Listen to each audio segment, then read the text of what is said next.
Këtë të martë, moti i keq ka përfshirë pothuajse të gjithë territorin e vendit, duke sjellë rreshje të dendura shiu, përmbytje të pjeshme dhe vështirësi në qarkullimin rrugor. Një nga ngjarjet më problematike është shënuar në qytetin e Vlorës, ku si pasojë e kushteve të rënduara atmosferike, një automjet ka përfunduar brenda një kanali kullues.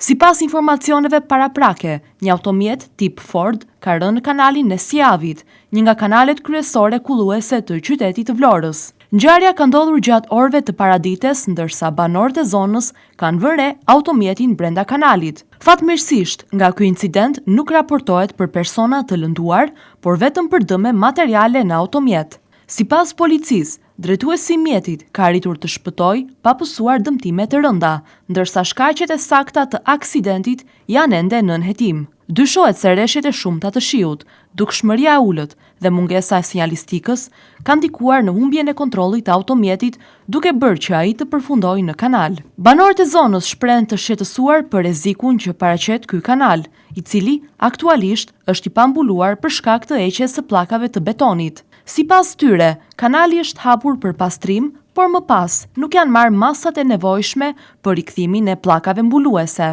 Mungesa e bordurave mbrojtëse dhe sinjalistikës paralajmëruese e kthen këtë zonë në një rrezik serioz, veçanërisht gjatë natës dhe në kushte të këqija moti. Për të shmangur ngjarje të ngjashme në të ardhmen, banorët theksojnë nevojën urgjente për mbulimin e kanalit me pllaka betoni, vendosjen e bordurave mbrojtëse dhe instalimin e sinjalistikës së dukshme paralajmëruese. Këto masa do të ndihmonin jo vetëm në rritjen e sigurisë për drejtuesit e mjeteve, por edhe për këmbësorët që lëvizin në këtë zonë. Pas kësaj ngjarje të shënuar, pritet se cili do të jetë reagimi në vijim institucioneve teksa policia apelon për kujdes të shtuar gjatë qarkullimit në këtë zonë, sidomos në kushte të motit të përkeqësuar.